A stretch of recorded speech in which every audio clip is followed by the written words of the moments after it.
This is a story about a little war. A war you never heard of. It wasn't fought with guns or bombs or drones. No blood was spilled. But make no mistake, this was an epic fight for freedom. Freedom of conscience for people of faith everywhere. On one side were powerful, single-minded visionaries intent on uniting the world under a plan they believed would benefit all mankind. Facing them, a handful of unsung heroes who stood their ground against the advancing tide of majority opinion. You're about to meet the major players on both sides of this conflict. They'll tell you the story in their own words, and you'll see how the outcome of their struggle could have affected the way people live and worship today. So let me set the stage. We start at the League of Nations in Geneva, Switzerland. The League was established after World War I to maintain peace and cooperation between member nations. After World War II, the United Nations took its place. In 1923, the League decided to study the great inconveniences caused in economic life by the use of the present calendar. They were hoping to introduce a more uniform, more rational measurement of time. You might ask why the revision of a perfectly good calendar should attract such high-level international interest. Well, truth be told, pressure for calendar reform had been building for decades. For many business leaders, the current calendar was an inconvenience. Or worse, the calendar was simply not business-friendly. So, the League of Nations invited the international community to submit proposals for improving the calendar. Ideas poured in, no less than 185 of them. But one idea that stood out was the brainchild of this gentleman, Moses Cotsworth.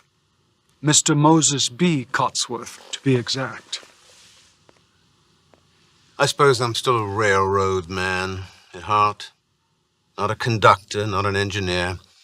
No, I found the system itself fascinating. The routes and rates and the timetables all organized and fitting together perfectly. It was a beautiful thing when it worked. Cotsworth was a number cruncher for the railroad industry back in late 19th century England. Railroad bosses wanted standardized, systematic reports and projections.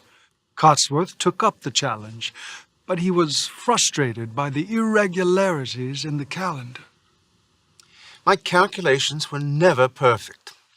True month-to-month comparisons were impossible, because the Gregorian calendar gives us months that vary in length from 28 to 31 days. Beside that, months and weeks and quarters don't sync with each other. So a month or a year can start right in the middle of the week. I worked long and hard trying to find practical answers. Could have solved it all by changing the orbits of the Earth and the Moon, but that was beyond my ability. So I found another solution: revise the calendar. Just a few simple changes. A few simple changes, he says. I don't think so. My idea was to start by dividing the year into 13 months instead of 12. Put the extra month right in the middle of the year. You give every month exactly 28 days, 4 weeks, and you have exactly 52 weeks per year. Every month begins on Sunday and ends on Saturday. Simple. But ask any fifth grader how many days there are in a year with 13 months of 28 days each. Let's see, 28 times 13, that's 364. Now everyone knows that a normal year is 365 days long. And that was Cotsworth's fatal flaw. His calendar was a day short. Not really. You see, I had that all worked out. I added that day to the end of the last week of the year. It would be a blank day, a day that had no name, no place in the week. Of course, there would be 2 blank days in leap years. So let's take a look. In Cotsworth's calendar, the last weekday of every year would be a Saturday. But the next day would not be Sunday. It would be Cotsworth's blank day. After that, the new year would begin, with a Sunday, of course. Sound strange? If my ideas were so strange, why do you think so many leaders in the business world approved? Consider this. With all months having the same number of days, billing cycles would match the months exactly. Year-to-year comparisons of income and expense would be precise. Planning and scheduling would be greatly simplified. It would be beautiful. Cotsworth's plan might look good to a bean counter, but it may never have gained traction with big business without the support of one of America's most prominent businessmen, George Eastman. This is George Eastman of Eastman Kodak fame. Cotsworth calendar first came to his attention in 1924. Moses Cotsworth had been carrying on his work single-handed for 25 years. I had our statistical department make a study of his plan, and I personally conducted an independent investigation of the whole calendar movement. The more I learned, the more I became convinced that this man was performing a great public service. I made up my mind to back him with financial support and whatever influence I had. Secretary of State Frank B. Kellogg urged George Eastman to chair a national committee on calendar simplification. It wasn't an official government committee, but we had members from the Departments of Agriculture, Commerce, Interior, Labor, and Treasury. And we had the publisher of the New York Times, the presidents of General Electric, General Motors, Wells Fargo Bank, and even Henry Ford himself. It was a powerful group. Miss Elizabeth Acalis came from an influential New York family. Unmarried and free of family responsibilities, she was motivated by a strong desire to make her life count. The problem was that everyone had their own calendar. For instance, there were 5 conflicting calendars in the Balkan countries. There was calendar confusion in Turkey, Egypt, and other African states. And India alone had at least 16 different calendars. Her mission? To promote global harmony, order, balance, and stability. The world needs a calendar for the 20th century, not the world of 2,000 years ago. In my view, reform was absolutely necessary. I believed change was inevitable. I decided to use my inheritance to help make it happen. Of course, like every story, this one has another side. You see, not everyone was on board with calendar reform. In fact, many were vehemently opposed. Jews and Seventh-day Adventists led the opposition. Why? Because a blank day would create a conflict for Sabbath keepers. It would interrupt the continuity of the weekly cycle, the rhythm of religious life marked by the seventh-day Sabbath. The effect would be the same for conscientious Sunday keepers. Here's what would happen. The last week of year 1 would end on a Saturday. The next day, which would normally be a Sunday, is now a blank day, pushing the first Sunday of year 2 ahead to what would have been Monday. Monday then falls on what should be Tuesday, and so on. So, for all of year 2, Saturday falls on what would have been Sunday. Rabbi Joseph Hertz, chief rabbi of the United Hebrew Congregations of the British Empire, voiced the objections of Jews all over the world. The proponents of calendar reform had studiously glossed over the fact that the blank day would alter the true days of the week. They failed to note the all-important circumstance that the immemorial sequence of 7-day weeks would be interrupted, that our whole system of time reckoning, with the sacred traditions and spiritual landmarks built upon it, would be upset, and that the Sabbath would move to a different weekday each year. Disastrous results would follow in our religious life in the wake of a wandering Sabbath. For loyal Jews, the economic difficulties involved in Sabbath observance would become overwhelming. But for calendar reformers, business trumped religion. They were unsympathetic to objections from any religious group. In my opinion, if anyone suffered hardship because of the new calendar, it would be due to a continual refusal to conform to the preference of the majority. The difficulty resides in the religious convictions of the people in question. Any problem would be entirely of their own making. On that point, I agreed with Mr. Eastman. Personal conscience does not override the interest of the larger world. People must disregard any unnecessary religious scruples. God does not require such precision and rigidness as they think. It's quite a statement. So, that's where things stood by the middle of 1931. Calendar reform zealots, in league with big business, prepared to sweep away their opposition. In their opinion, religious objections were irrelevant. They were primed for victory. On August 5, 1931, Charles H. Watson, president of the worldwide Seventh-day Adventist Church, received a letter that came from Albert de Forence, the acting Secretary General of the League of Nations.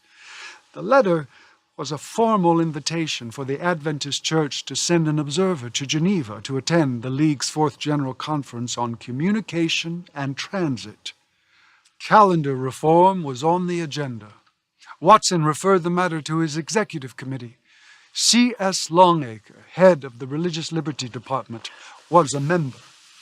We had to decide who to send to Geneva. We needed someone competent to represent our church at the highest levels of international politics, someone bold and sophisticated, with good contacts amongst our Jewish allies. Who better than Arthur Maxwell, a young Adventist administrator with wisdom and experience far beyond his years, yes. Arthur Maxwell was our man. Maxwell was the editor at Stanborough Press, the Adventist publishing house just outside London. He accepted the challenge of going to Geneva, but not without reservation. I felt a bit like little David going up against Goliath. Geneva had become the political capital of the world, and the League of Nations was the world's biggest stage. I was happy to hear that the leadership in Washington had voted to send several others with me. The League of Nations' Fourth General Conference on Communication and Transit convened, as scheduled, on October 12, 1931. There were delegations representing 42 different countries. Presiding over the affair was Augusto de Vasconcelos. Gentlemen, please come to order. We have a number of invited guests who are here to observe our deliberations. They will contribute in a limited way to our consideration of calendar revisions. They represent social organizations and religious groups that share our interest in the matter at hand. I beg your indulgence as we delay the start of our session in order to give these guests an opportunity to present their views. Each speaker will have 15 minutes, after which they will not engage in further discussion. When each one has had the opportunity to enlighten us, we will commence our official session. I suppose we should have been grateful that we were given the privilege to speak at all, but with such limited time to speak, I was afraid that we would not have time for a convincing argument. One of my colleagues was particularly unhappy with the arrangement. He's talking about Dr. John Nussbaum, one of the Adventist observers who joined him in Geneva. Nussbaum was an evangelist and a medical doctor with an active practice in Paris. But that's not why the church leaders wanted him in Geneva. Born and raised in Switzerland and educated in France, Nussbaum had friends in high places. The future president of Yugoslavia was his wife's godfather. I went to Geneva, fully expecting a fair debate over the issues, but I could see this was not going to happen. It became more obvious when the first speaker took the floor. He was a private individual from Germany with his own calendar ideas, but the unfortunate man's words fell on deaf ears. The delegates simply ignored him. They showed him no respect at all. I resolved that under the circumstances, I would not take my place among the speakers. I expressed my disappointment to Mr. Djoricic, the Yugoslavian vice-chairman of the conference. He urged me to put aside my personal feelings, put my name on the speakers list, but this I could not do. My own brethren pressed me, but to no avail. I regretted having agreed to attend in the first place. I was sympathetic with the good doctor, but I had come across the Atlantic to help stem the rising tide of calendar reform excitement, and now it seemed we were witnessing a travesty. I did my best to convince John to take the stand, but he was adamant. Longacre and the others sensed the anti-Jewish tension in the room when Rabbi Joseph Hertz rose to speak. The members of this conference may be puzzled at the strenuous and unalterable opposition of Jewish and other bodies to the schemes of calendar change now under consideration. But you will no longer be puzzled if you learn the implications of the crucial feature of these schemes, the blank day. This necessary feature of the calendar schemes under consideration would cause the true Sabbath to wander through the civil calendar from year to year. The Sabbath is, in every sense of the term, a fundamental institution of Jewish life. The blank day scheme, if adopted, would inevitably spell material ruin to millions of conscientious Jews throughout the world. The Jewish people look to the League of Nations to protect their rights in the face of what would be a crushing disaster. I remember there was quite a commotion in the room when the rabbi finished his address. From where I sat, I couldn't tell whether there was sympathy or hostility. Probably was some of each. When the delegates finally settled down, I introduced Mr. Maxwell. Weekly days of worship and prayer are the essential foundations of religious practice. Consider the difficulties that would confront the religious minority who decided to adhere to the 7-day cycle. Where would they find employment? What business would hire a man with a wandering Sabbath? Imagine the educational embarrassments they would suffer, and fines, possible imprisonment they would incur for keeping their children from school on their holy day. It surely could not be right that such people, by the tens of thousands, of the best type of citizen, normally law-abiding, honest, good living, the very salt of the earth, should be discriminated against in this way. Our world needs such people as these to anchor our society to the common principles of morality, to model the ideals that define a peaceful and enlightened civilization. Shall it be said that the League of Nations was party to an attack upon the rights of this conscientious minority? God forbid. He was so articulate in his defense of personal conscience. The delegates simply could not ignore his argument. I was delighted. For those opposed to reform proposals, Maxwell's statement was the high point of the day. Then C.S. Longacre took his turn to speak, representing the International Religious Liberty Association. Gentlemen, I hold in my hand petitions of protest against any calendar proposal that includes the blank day scheme. 220,000 from America, 144,000 from Germany and Central Europe, plus scores of thousands from England, the Baltic states, the Philippine Islands, and many more. Now, you may have heard a rumor about the churches in America, that most of them are in full agreement with the blank day proposal. Well, I have brought a letter of protest from the Disciples of Christ denomination, 3.5 million members, and from the Episcopal Diocese of Washington, D.C., 8 bishops of the Methodist Episcopal Church in the USA, and from several leading Baptist officials. I can assure you, gentlemen, the rumor about churches in America is quite simply false.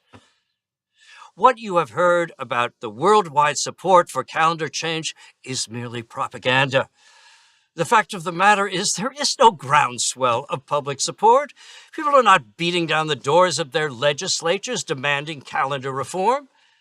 Now, there is a big business machine pushing this so-called calendar reform movement. There is big money behind it. But the public in general is not interested. Longacre hoped that his petitions and resolutions of protest would sway the delegates. He did his best to counter the misinformation that had been spread by the pro-reform parties. The question was, would it be enough? Mr. Chairman, gentlemen, thank you for your kind attention. It has been said here that big business interests are pushing my proposal. Let me assure you, I am not a businessman by any definition of the term, nor am I part of some big business machine. As to my motives, I have nothing to gain. No wealth would accrue to me were my proposal adopted. Gentlemen, I do this for sheer love of mankind, for the betterment of men everywhere. So I pay little heed to the opposition from the rabbis and their allies. They're desperately trying to maintain useless traditions and customs. But I assure you, their efforts against calendar reform are bound to fail. My calendar is not a novelty. It has been around for many years. Both the governments of Great Britain and Canada have published and circulated my proposal. I've personally found support for it. Mr. Cotsworth went on to highlight the key features of his plan. The response was immediate and enthusiastic. The delegates applauded loudly. He clearly had them in the palm of his hand. This is what we'd been afraid of, the sheer power of this man's influence. Oh, we knew we'd win some points with our petitions and appeals, but we also knew that we were the lightweights in this match. Moses Cotsworth was the undisputed king of calendar reform. Then another vigorous proponent of reform took the floor. Elizabeth Achelis had already established herself as a force to be reckoned with. She stood before the delegates with obvious confidence in her ability to win them over. It is a great honor to be included in this conference with Mr. Cotsworth. He is without a doubt the most experienced and respected advocate of calendar reform in the world today. Gentlemen, our current calendar, the Gregorian calendar, was merely a small step of improvement over the Julian calendar, which dates back to before the time of Christ. Now is the time for a worldwide reform, one that benefits all nations, all mankind. We must agree together to break with the past. There are, however, a few people who stand in the way. Fortunately, only a small minority.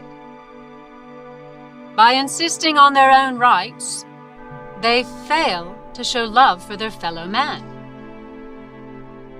Their interpretation of the Sabbath is far too literal. Surely God will be happy with 1 day in 7. So let them remain bound to their meaningless traditions. They'll only bring hardship upon themselves.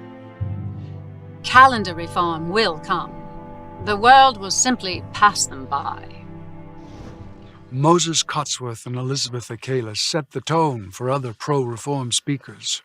One by one they took the stand, declaring that change was essential. It is only a matter of time, they said, and the sooner the better. No question, we were worried.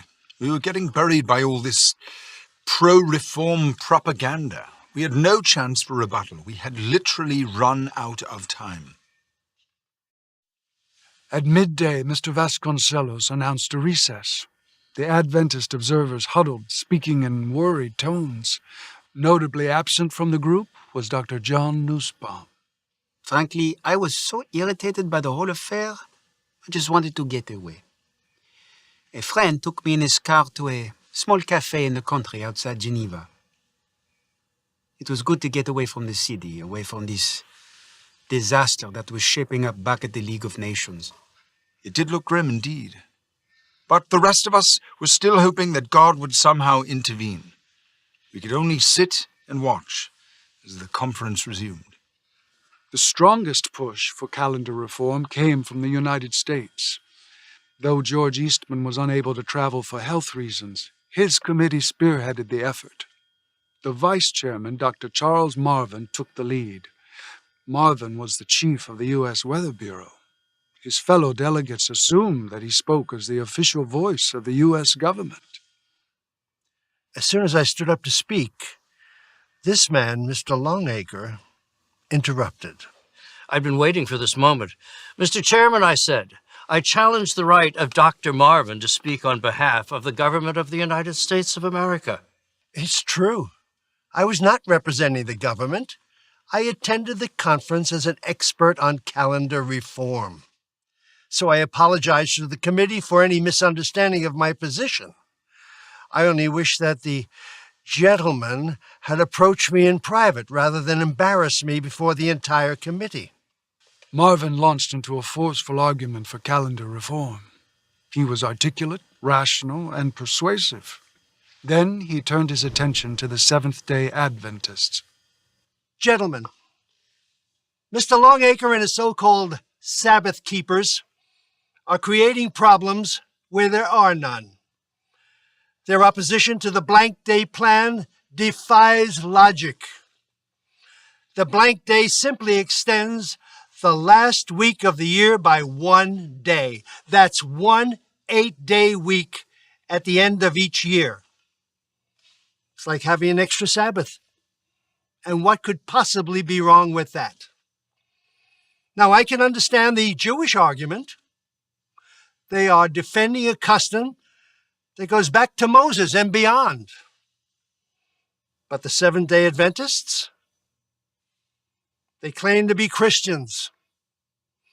Are they ignorant of the fact that the early day Christians themselves had an 8-day week?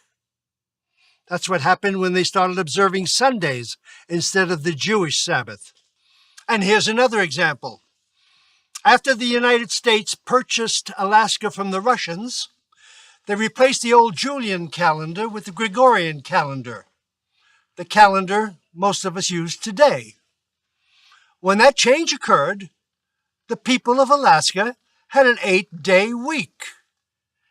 Now, where were the protests from the Seventh-day Adventists then?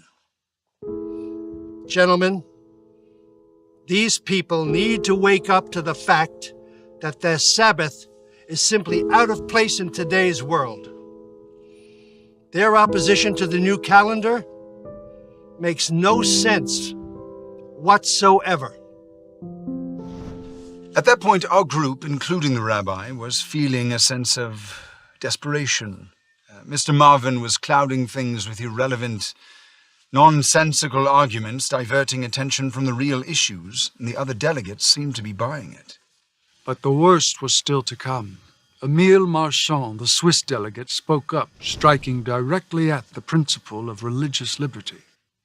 I must take issue with the Seventh-day Adventists and their allies who oppose the blank day calendar. They are brewing a tempest in a teacup. The fears they express are groundless, mere exaggerations created by their own paranoid imaginations. I offer my own country as an example. Here in Switzerland, the Adventists claim that they have suffered hardship because they refuse to send their children to Saturday classes. This is a complete fabrication. Nothing more than propaganda. I've never heard of even a single such case. Gentlemen, we must not allow the progress of peace and unity to be hampered by those who insist on too broad an interpretation of religious liberty. Yes, we are all free to choose our own religion. We may believe our own doctrines and creeds. we may live out our convictions in the privacy of our homes and within the walls of our churches. But our individual rights end where the needs of society begin. The principle, quite simply, is this: individual conscience must always yield to the greater good. The actions of a minority must be subject to the will of the majority. Minority subject to the majority. Welcome to the Dark Ages. As the committee went into break, noisy debates about the meaning of religious liberty filled the air. Jewish and Adventist observers knew that crucial issues hung in the balance. I remember something that Rabbi Hertz said to me at another critical moment, a dire warning. Do you remember? I recall saying that if this thing comes, it will smash your church in 10 years. Of course, I think you grossly underestimated the strength of our people and the commitment to their Bible Sabbath, but still, it sent chills up my spine. Both Maxwell and I had already addressed the committee. Dr. Nussbaum had obstinately refused to speak. Now we saw him as our last, best hope. We implored him almost to the point of embarrassment. Finally, he agreed. I went to Mr. Joricic once again. I asked him if he thought it was fair that our rights were being threatened, our positions misrepresented, and yet we had no chance to defend ourselves. He was sympathetic, but he had no authority to do anything about it. He did, however, offer some hope. He would speak with other delegates on our behalf. If enough of them agreed, the chairman might be persuaded to let me address the assembly. Juricic was as good as his word. During the recess, he spoke with a number of the delegates about Dr. Nussbaum's appeal and secured their support. Just before the committee went back into session, Juricic introduced me to Chairman Vasconcelos. He presented my request, along with a list of delegates who approved it. And the chairman's face, it turned red. He pounded his fist on the desk, shouting, "No, no, no!" It had already been a long day, and I wanted to get on with things. I saw no reason to go over the same ground again. Then Mr. Juricic walked away. He left me standing there in front of the angry chairman. I just stood there, without saying a word, until he asked, "Doctor, have you known Mr. Juricic for a long time?" I said, "I've known him about 48 hours. He asked, "Then why is it that he has taken up your case? What does it matter to him?" So I said, "Probably because Vojislav Marinkovic, his boss, is godfather to my wife." "Oh, Marinkovic," he said. "I know him well. He's my good friend." And then he smiled at me. He asked, "Could you tell me a little more about your problem?"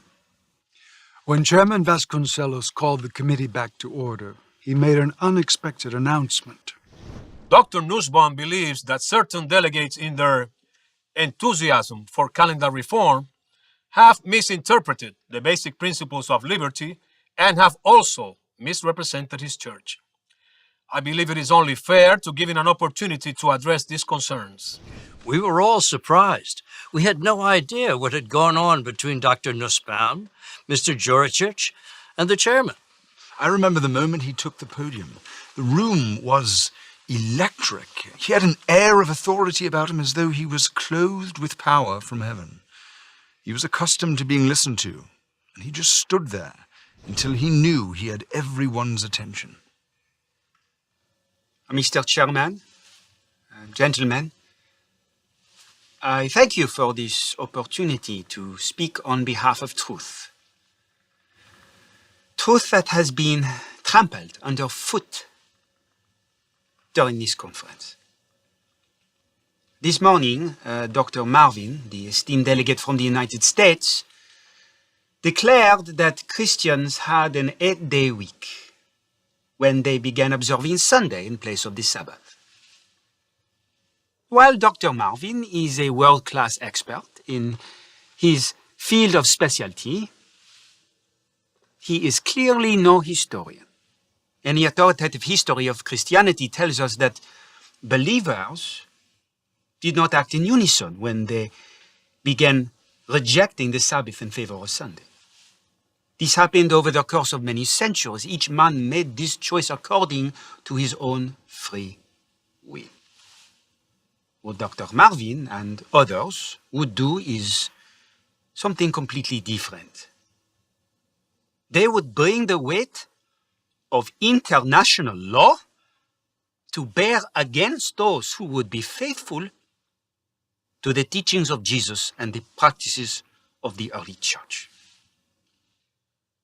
Dr. Marvin said that an 8-day week occurred when the United States government brought Alaska under the Gregorian calendar. Well, but surely he is in a position to know that the 8-day week in question had nothing to do with the calendar itself. It resulted from a repositioning of the international dateline, a single event, not at all like the Reformed calendar's perpetual systematic addition of an extra day to the last week of every year. Miss Achilles would have you believe that the Holy Scriptures do not specify which day is to be observed as the Sabbath, but merely that we are to rest one day in the 7th. If this were so, we would, of course, not object to the observance of one day over another. But Miss Achilles is in error. The Scriptures plainly declare that the 7th day of the week is to be kept holy. It is God's day, not ours. We have no right to interfere with it.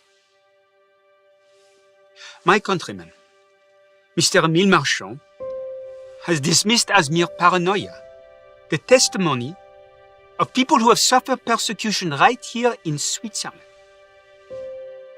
Sadly, he has misread the situation in his own country. Here there are laws that compel children to attend school on Saturdays. I myself was a victim of these laws.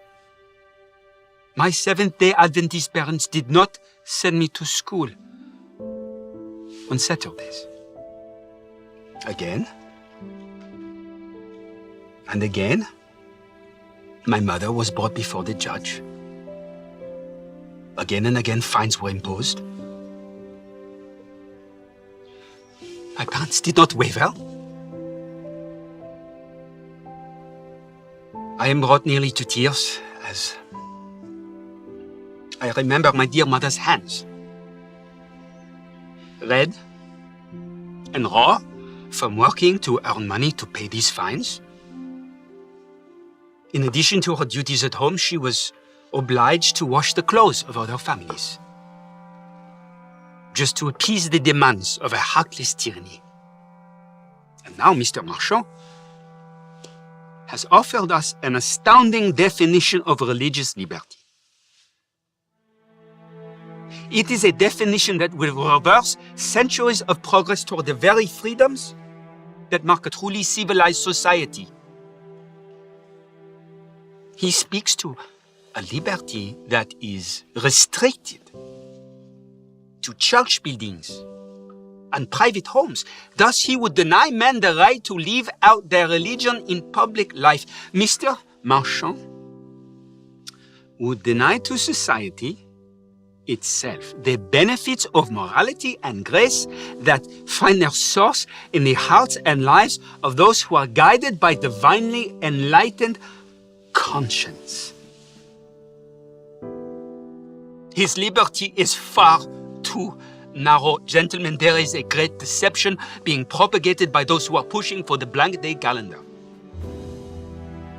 It is this, that if some minorities suffer hardship because of the new calendar, they only have themselves to blame. They say the problem lies in the religious convictions of the minorities themselves. This is the argument used by tyrants of the past to justify their infamous persecutions. It is a grim doctrine indeed that those who suffer from bigotry do not do so because of injustice, but because of their own stubborn refusal to yield their consciences to the demands of the majority. If you adopt the proposed calendar, there will be victims. Perhaps millions of them. I cannot believe, gentlemen, that you will do such a thing. I cannot believe that the League of Nations would approve such an iniquity. I'll never forget that moment. The room was quiet, and one by one the delegates started clapping. Some stood as the doctor left the podium and returned to his seat. Several reached out and shook his hand as he passed. Without shame, I admit that there were tears in my eyes. I had just seen a hero of truth prevail in his stand against a flood of error. It was the defining moment in our struggle. To be sure, Dr. Nussbaum's appeal reached the hearts of the delegates. I had pure logic and reason on my side, undeniably so. But who could argue with the doctor's own testimony? I think Nussbaum was a master manipulator. His personal story, true or not, I don't know. Whatever the case, it aroused great sympathy for his position. It turned the tide against progress. As for me, I take the longer, broader view. I will continue the fight for reform. Nussbaum and his Adventists and their peculiar doctrines. What will we do with them? A persecuted minority? They are a favored minority, holding the rest of us back from progress. It was clear that there was nothing more to be said. The doctor had effectively disposed of his opponent's arguments, and there was no one to refute his account. He had won the day. There would be several more days of wrangling over the details of the committee's report. But the best the pro-reform people could hope for was that the League of Nations would reconsider their proposal at some future time. I never saw such a dejected lot of fellows after the conference was adjourned. Marvin, Cotsworth, and the other American delegates who worked for Mr. Eastman. I told Dr. Marvin that he would have another opportunity to bring the matter up in the future. I admit it. I felt sick and discouraged, and I wished I had never gotten involved in the first place. There may be future opportunities for calendar reform. I hope so. But it'll take years to undo the damage, to counteract the influence of the strong Seventh-day Adventists' opposition. I will never live to see my plans consummated in my lifetime. Longacre and the others blasted all my hopes and plans. It was hard to believe that a handful of religious zealots could derail our plans. There have always been people who are stuck in old ways, who oppose progressive ideas, but, well, they can't hold us back forever. There were no big celebrations among either Jews or Seventh-day Adventists. Both groups had seen the possibility of defeat, and neither wanted to gloat. Longacre was right. The proponents of calendar reform repeated their efforts, but to no avail. The world was simply not ready for change. There were bigger issues to confront. The League of Nations itself died an ignoble death in the ashes of World War II. And since that time, the United Nations, the World Council of Churches, and the U.S. Congress have all considered the question of calendar reform, as did the Roman Catholic Ecumenical Council, known as Vatican II. The result has been the same. No agreement on a move away from the old Gregorian calendar. So, is calendar reform a dead issue? Well, yes and no. The International Standards Organization, better known as ISO, has gotten into the act. There's no blank day involved, no adjustment to the Gregorian year. Instead, there's a direct challenge to the week itself. The ISO has redefined the week as a sequence of days beginning with Monday and ending with Sunday. In many parts of the world, printed calendars reflect this new standard. Monday appears as the first day of the week, Sunday as the seventh. So, what are the implications for people of faith? Will a specific day of worship become irrelevant? Will Sabbath observers become increasingly marginalized? Only time will tell.